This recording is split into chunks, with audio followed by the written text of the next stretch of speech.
Mas o PDT também tem uma história muito importante com a educação, né? Muito.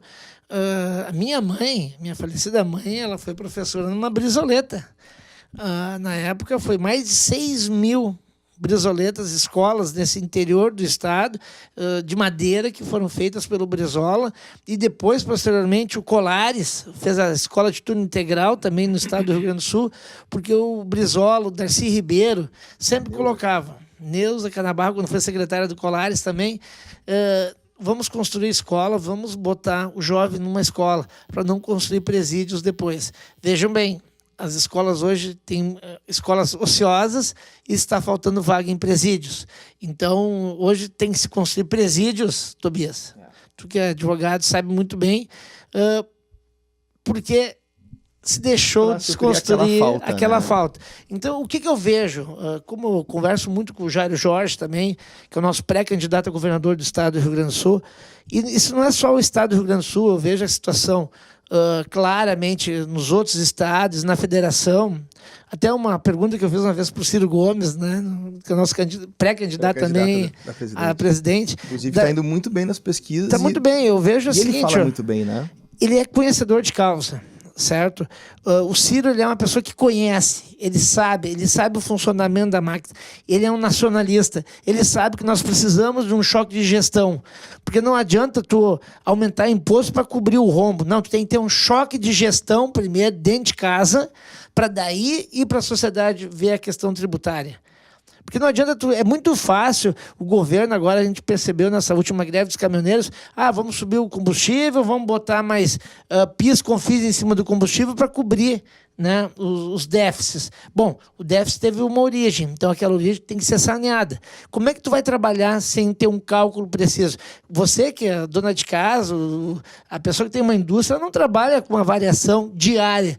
Então, os motoristas fizeram a sua paralisação, que deu uma repercussão muito grande, porque entrou uma cadeia muito grande, né? Agora, ganharam seus direitos merecidos, conseguiram negociar. O Peu de Matos trabalhou essa questão, inclusive tem trabalhado essa questão de uma forma muito, muito interessante, porque ele não ataca o problema da Petrobras como a corrupção, e sim como a questão do negócio em si. O negócio Petrobras. O negócio Petrobras ele foi dificultado pelas condições internacionais e hoje o negócio Petrobras é facilitado pelas condições internacionais. O valor do petróleo ele era muito alto antes, baixou esse valor, diminuiu receita para o Estado e agora ele está voltando a elevar o seu valor.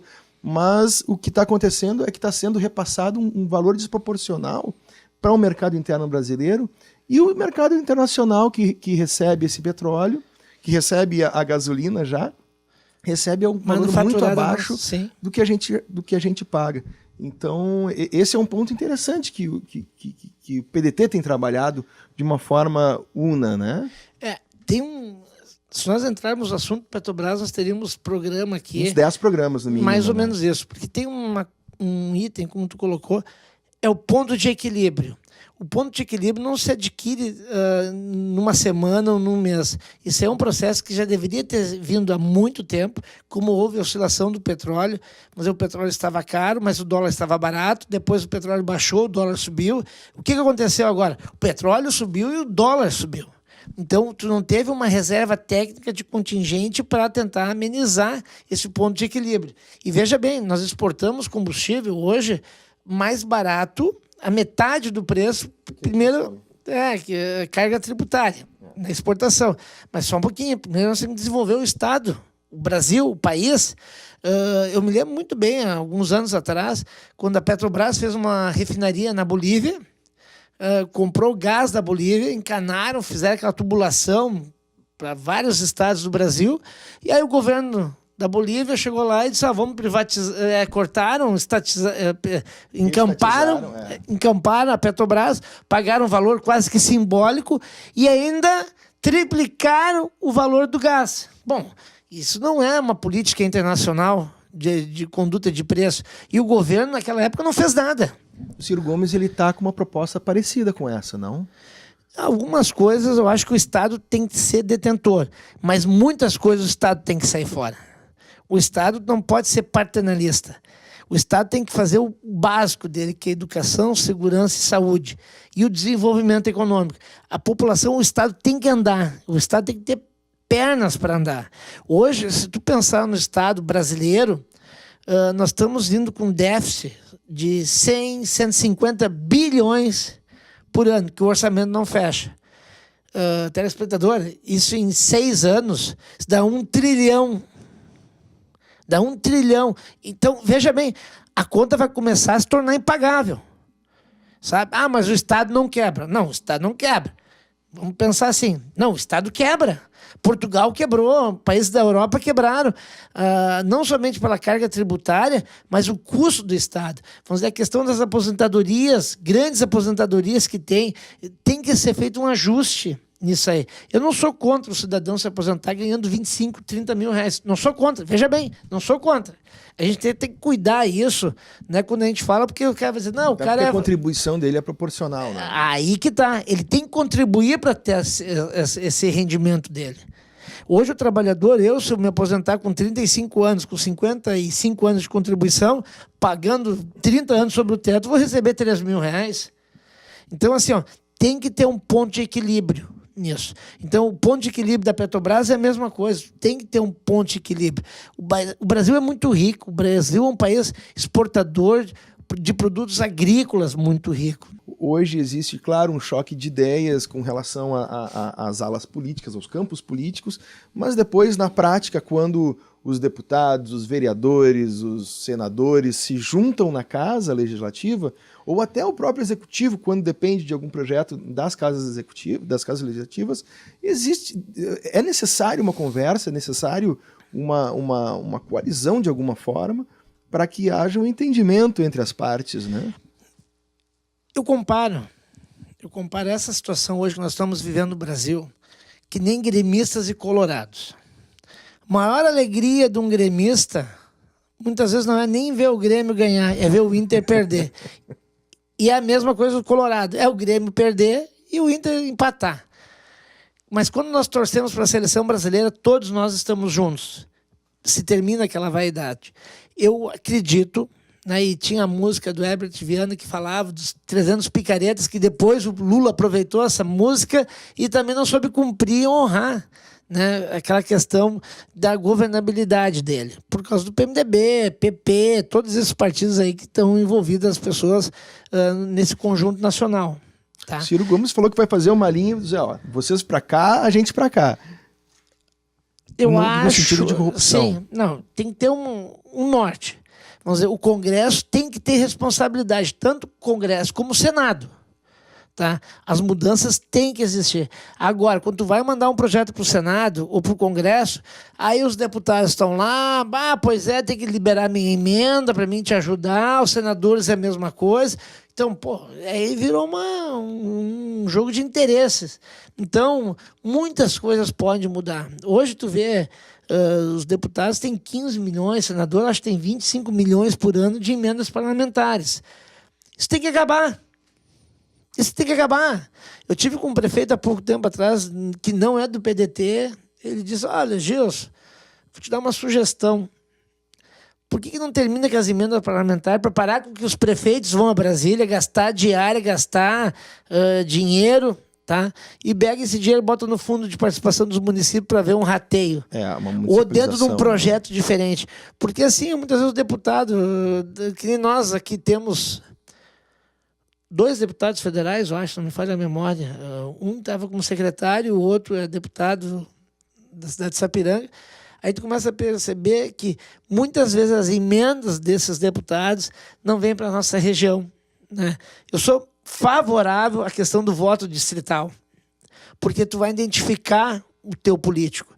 Muitas vezes aqui, as pessoas vêm, conversam, vem alguém de fora, vem a Novo Hamburgo, ou Campo Bom faz 1.000, 1.500 votos e aparece em época de eleição.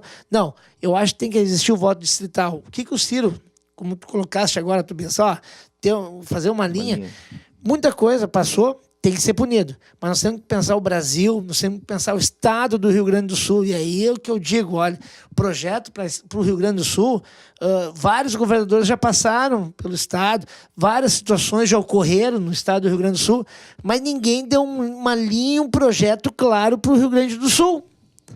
Sabe? Tem que ter um choque de gestão, não adianta o estado só trabalhar para pagar folha de pagamento.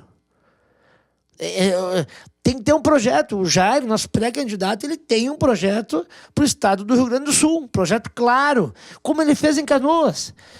Para quem se lembra, Canoas, há 10, 15 anos atrás, era uma situação. Olha o que é Canoas hoje. Então, tu tem que ter um projeto. Tu tem que sentar com o legislativo, tá? E dizer, pessoal, vamos parar. Nós temos que pensar o Brasil, nós temos que pensar o estado de uma maneira diferente. Se nós não mudarmos esse processo que tem hoje do legislativo junto com o executivo, aí não vai adiantar nada eleições. Mas nós temos que mudar o sistema, Tobias. O sistema, mesmo outras coisas, como vamos entrar na questão do judiciário. Tu és advogado, tu sabe que tem muita coisa que o próprio sistema dá cobertura. É o ativismo judicial. Dá cobertura para impunidade. Então, a mesma coisa o judiciário, o legislativo.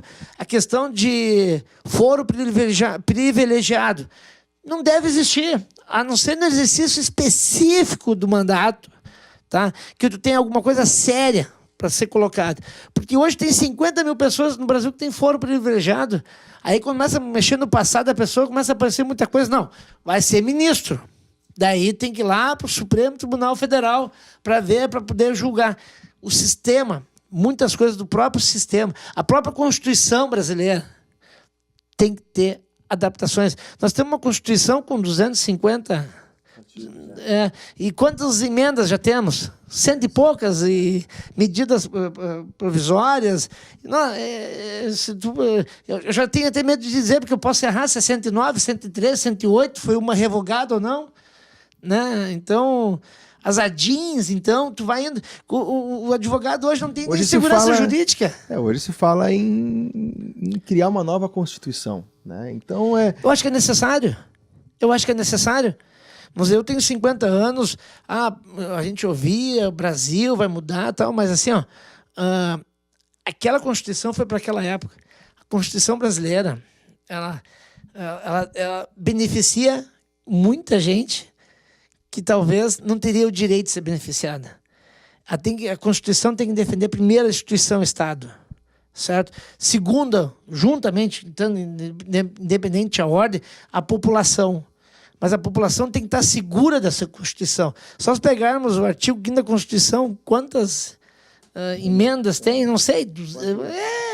E cada uma vai em inciso, vai fazendo um remendo em cima de remendo, em cima de remendo. A Constituição tem que ser clara. Vamos dizer, o direito é esse, tu tem direito à saúde, tem direito à saúde, tem direito à educação, tem direito à educação. Tá? Tem que ter os mecanismos, Mas a Constituição hoje é uma tolha de remendos. Eu me lembro quando eu fazia direito, tem um artigo, não me lembro qual é o artigo, se era o 12, eu não me lembro agora também de cabeça, porque já faz um bom tempo que eu já passei por isso, né? Que os juros no Brasil eram 12%. Então, imagina os advogados, entravam todo mundo, o cara fazia um financiamento, batia na porta, no primeiro mês já levava o carnê. Não, o juro é só 1% ao mês. E isso atordoou encheu os nossos fóruns, os tribunais, os recursos. Então, nisso a coisa começa a pecar. A soberania nacional começa a pecar também, né? Os incisos, as emendas, tudo, virou uma coxa de retalho. A gente podia ficar 3 horas, 5 horas mais, porque a gente tem tanto assunto para falar. A gente falou da Petrobras, a federalização, o Pacto Federativo. Quer dizer, sai o dinheiro do município e vem 20%. Inclusive que eu tenho certeza das tuas outras frentes como pré-candidato a deputado federal aqui pelo PDT da região. Eu tenho certeza que a gente tem muito mais a explorar. Mas com certeza eu acho que a gente vai ter outras oportunidades. Não, estamos à disposição. Especialmente quando essa candidatura estiver definida, né, e a gente puder falar especificamente sobre cada um desses pontos. Mas, inicialmente, quero te agradecer enormemente a tua presença aqui e contigo fica a palavra do ponto final. Bom, o ponto final, ele disse curtinho, mas eu quero agradecer a oportunidade e o teu telespectador, as pessoas que assistem, que ouvem os programas políticos um todo, eu peço para as pessoas ter atenção, saber separar o que é politicagem do que é a política, porque nesse momento vai ter muito candidato que sempre esteve num sistema, teve num partido, saiu de um partido, agora foi para outro partido para ser novo, certo? Nós somos candidatos, nós temos que ter renovação. Eleitor, independente de qualquer coisa, não deixe de votar. Teu voto não é a tua arma. O teu voto é a tua consciência que tu não está compactando com o que está acontecendo aí. Então, Tobias, eu agradeço a oportunidade. Teria muitos outros assuntos para conversar contigo, porque eu gosto de conversar, porque quando eu sei o assunto, eu vou. Daqui a pouco tu vai me fazer uma pergunta, o que tu... Bom, eu não sei, eu também não vou te responder, sabe? Também não vou enrolar. Mas o que eu gosto é deixar claro, né, para as pessoas o que é o meu ponto de vista, o que eu penso de política. Obrigado. Muito obrigado, até a próxima.